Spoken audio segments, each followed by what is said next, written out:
Et c'est maintenant Crime Story, les rendez-vous d'Alfred Hitchcock, racontés par Serge Sauvion.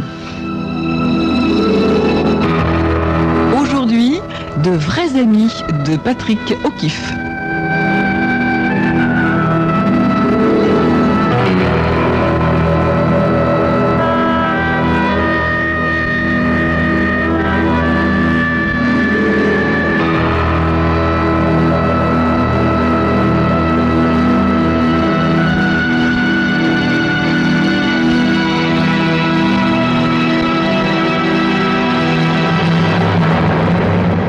Le jour où j'ai parlé avec Brentford pour la première fois, il lisait un roman policier dont la couverture montrait une rousse voluptueuse découvrant ses longues jambes devant un jury.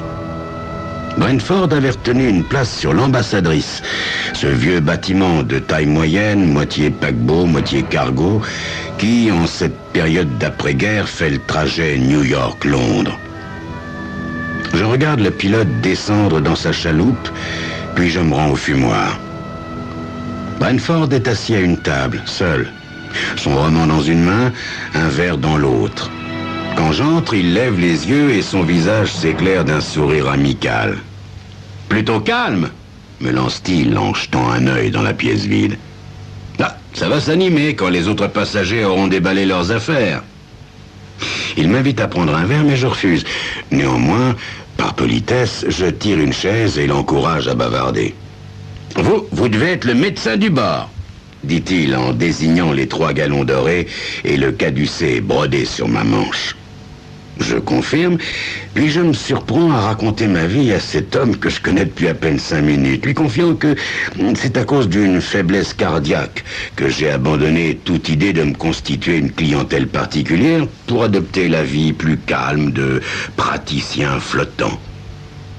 Brentford me raconte qu'il est en voyage d'affaires. Un voyage précipité qu'il effectue pour sa compagnie, Ar-Metal Craft, une firme domiciliée à New York par laquelle il est employé depuis la fin de la guerre. « Ma fille raffole des ferronneries d'art, lui dis-je.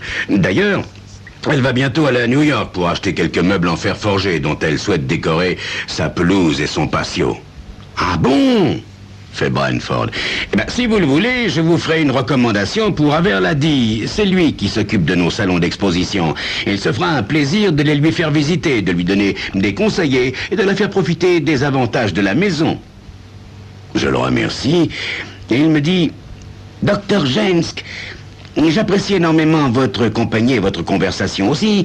Rien ne me ferait davantage de plaisir que de partager votre table au repas, si bien sûr c'est dans le domaine du possible. » Je lui retourne le compliment en lui promettant de faire le nécessaire. En effet, nous nous retrouvons à tous les repas avec le chef mécano, le vice-président d'une compagnie pétrolière et la charmante secrétaire d'un avocat.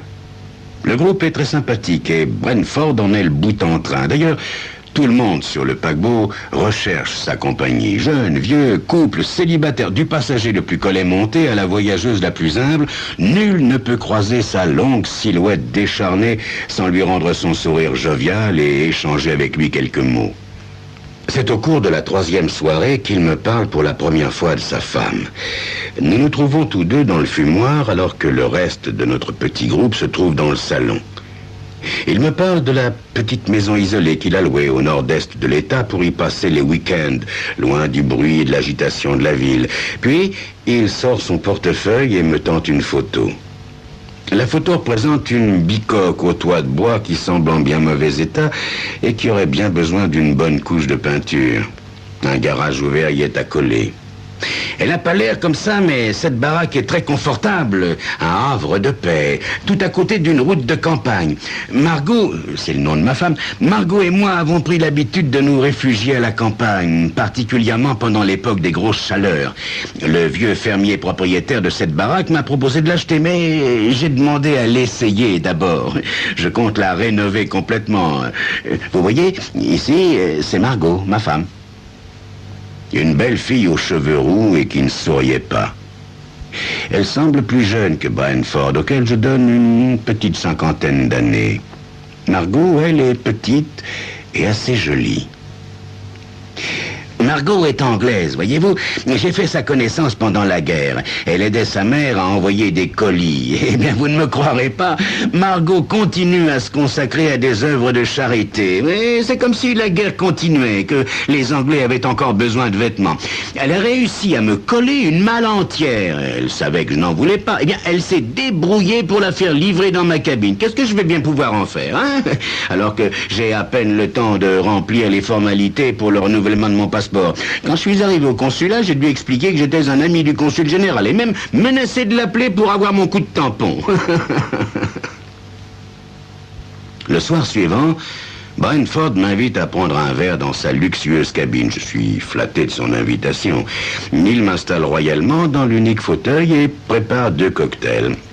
Après m'avoir tendu un verre, il s'enfonce dans le canapé et lève son verre. À la vôtre, Doc, et cul sec. Il avale son cocktail, puis tend son verre vide en direction de l'imposante malle qui est posée dans un coin. « Je crois que j'ai fini par trouver une solution pour ce truc, » dit-il en la désignant. « Par-dessus bord. »« Par-dessus bord ?»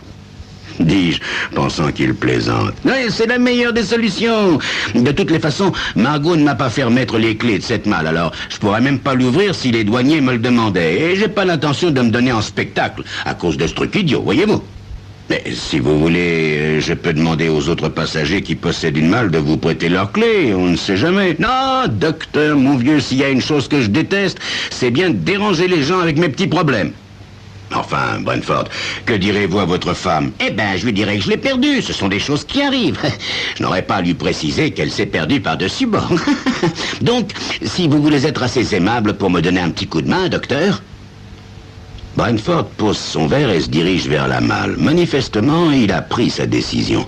Il ouvre en grand la porte et chacun, une des poignées en main, nous sortons dans le couloir.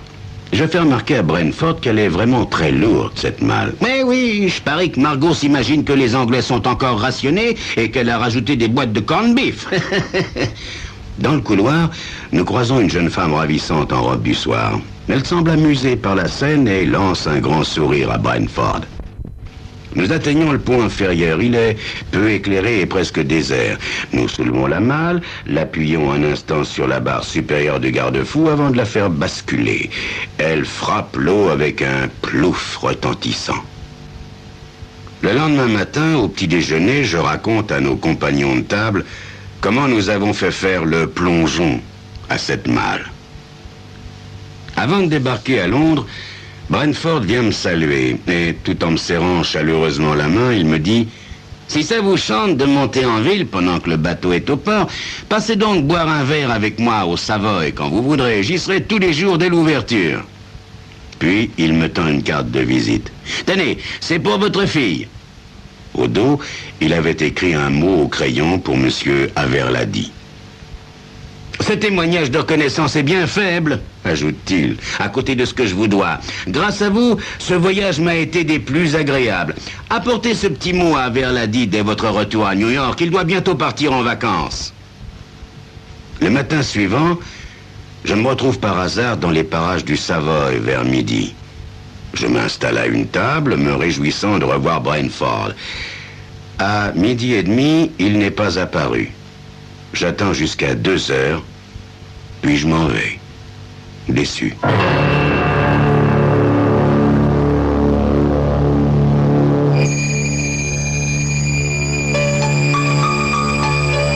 Pourquoi Brentford n'était-il pas au rendez-vous? Vous le saurez dans quelques instants.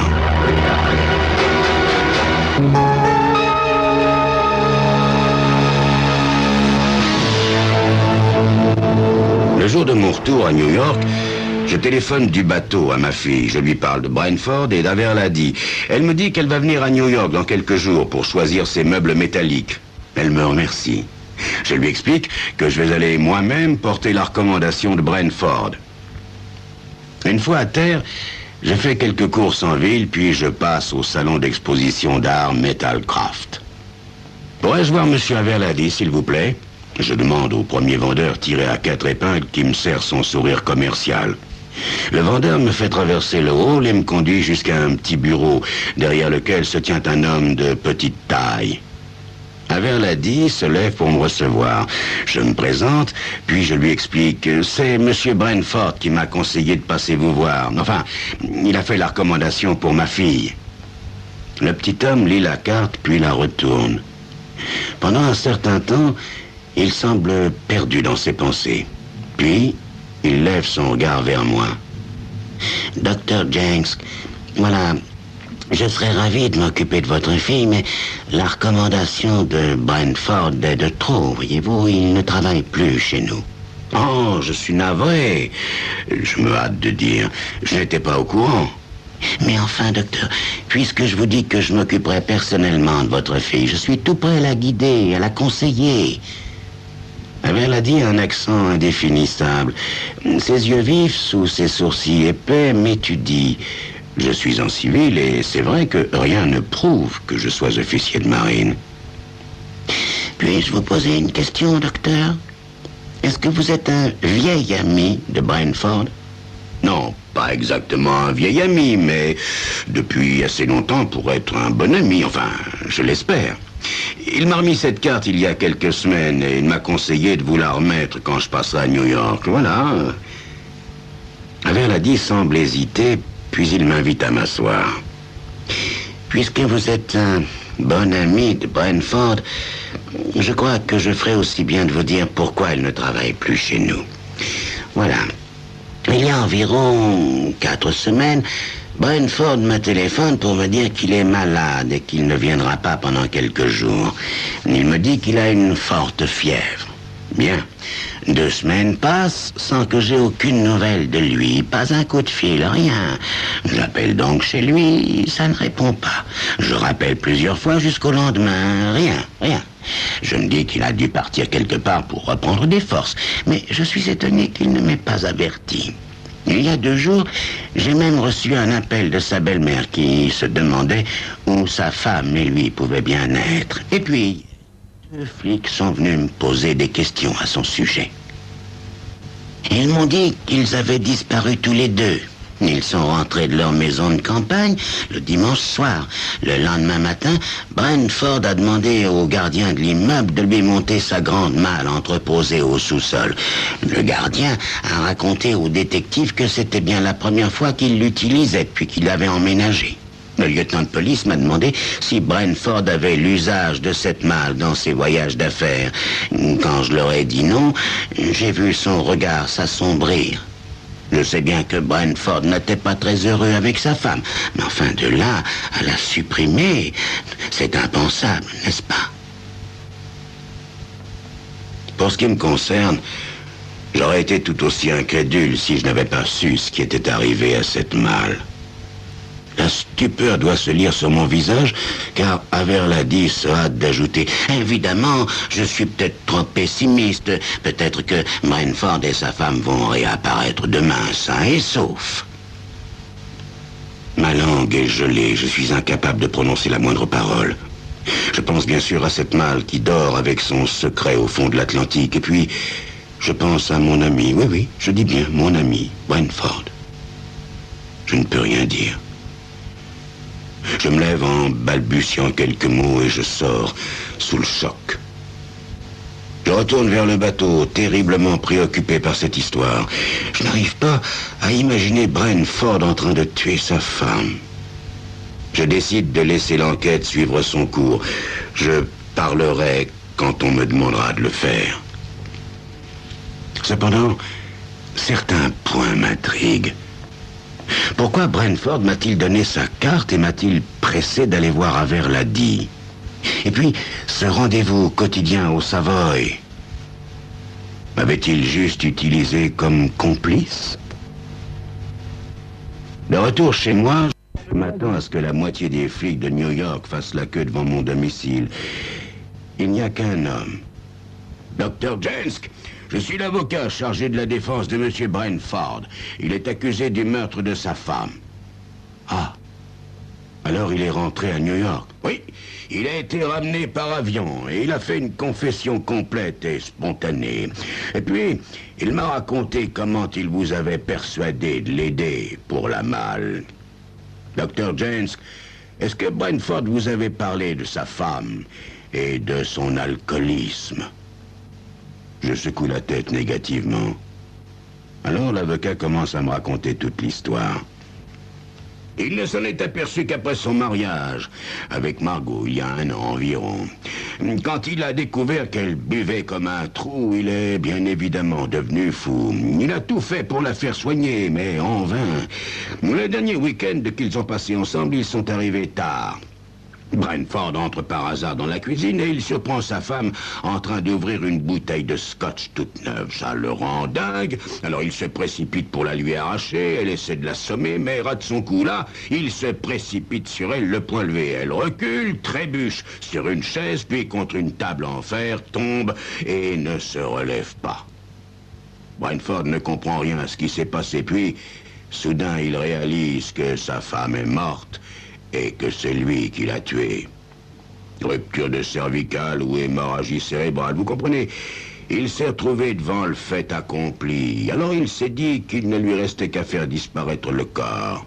Il avait prévu de dire par la suite qu'il avait abandonné sa femme parce qu'elle était alcoolique et aussi qu'elle était vivante quand il l'avait quittée. Brentford, en rentrant de ce fameux week-end, a tout fait pour qu'elle semble rentrer avec lui. Ainsi, il est arrivé en courant dans le hall avec 2 valises et il a dit au liftier que sa femme garait la voiture. Il a paniqué un peu, bien évidemment, quand sa belle-mère a appelé de Californie pour avertir Margot qu'elle allait faire une croisière à Hawaï. Brentford lui a raconté que sa femme venait de se coucher à cause d'une terrible migraine. Le lendemain matin, il demande au gardien de l'immeuble de lui monter sa grande malle. Quand celui-ci la porte, il crie à sa femme de lui donner $1 pour le gardien, puis, tout en expliquant à haute voix qu'elle est dans la salle de bain et qu'elle ne doit pas entendre, il va lui-même chercher le $. Là, il explique au gardien qu'il va partir quelques jours en voyage d'affaires et que sa femme ira sûrement à Atlantic City pendant son absence. C'est la belle-mère qui a mis le feu aux poudres en revenant de sa croisière. Elle a téléphoné chez eux, à la campagne, chez Art Metal Craft, et puis elle a averti la police de New York. C'est à ce moment-là que vous étiez supposé entrer en scène. Pour le liftier et le gardien, tout semblait normal. La police, en entrant dans l'appartement, après l'appel de la belle-mère, ne trouve rien de suspect. Des cintres, ça et là, laissant penser que Margot Brentford est partie rapidement pour Atlantic City. La voiture, restée au parking, fait croire qu'elle a pris le train ou le bus. Entre-temps, arrive la mère de Margot. Elle dit aux policiers qu'elle ne croit pas que sa fille soit partie pour Atlantic City. Quant aux cintres, ils ne font qu'égarer la police. Elle, la belle-mère, elle est persuadée que son gendre a empoisonné Margot et qu'il l'a mise dans la malle. L'enquêteur interroge à nouveau le liftier et le gardien. Tous deux reconnaissent qu'ils n'ont pas vu Margot Brentford. Le lendemain, 2 flics vont faire un tour à la maison de campagne et ils trouvent le corps de Margot Brentford enterré sous le garage. Mais de stupeur, je fixe l'avocat. Mais alors, maître, qu'y avait-il dans la malle? Des vêtements, des boîtes de conserve et des catalogues. C'est là que se trouvaient les robes disparues. La malle était une fausse piste. Elle ne devait servir qu'à éloigner les soupçons de la maison de campagne, faire croire que Margot avait été tuée dans l'appartement et expédiée dans la malle. Sa belle-mère a pensé trop vite et trop bien. Ceci dit, Brentford est persuadé que tout aurait pu marcher si vous ne l'aviez pas trahi. J'avoue que je suis complètement désorienté, maître. Moi, trahi? Mais de quelle façon? Eh bien, d'abord, il avait pensé demander au garçon de cabine de l'aider à acheter la malle par-dessus bord. Puis, il a calculé que le bateau regagnerait New York à peu près quand sa belle-mère rentrerait de sa croisière et qu'elle se mettrait à chercher sa fille. Donc, si quelqu'un se montrait à ce moment-là, racontant ce qui s'est passé avec cette malle, la police aurait vite conclu que le corps de la femme était dedans. C'est du moins ce qu'espérait Brentford. Et il vous a choisi parce que vous aviez une bonne raison pour prendre contact rapidement avec Averlady, les meubles de jardin pour votre fille, je crois. Voilà, docteur. Je dois vous dire que moi, je me sens un peu triste à l'idée que cette belle amitié n'était qu'une farce. Oh, j'allais oublier, docteur. Brentford m'a chargé de vous présenter ses sincères excuses pour avoir honteusement abusé de votre sympathie. Et puis, il m'a demandé de vous dire textuellement ceci. Dites à ce bon docteur qu'il est quand même bien meilleur comme médecin que comme complice.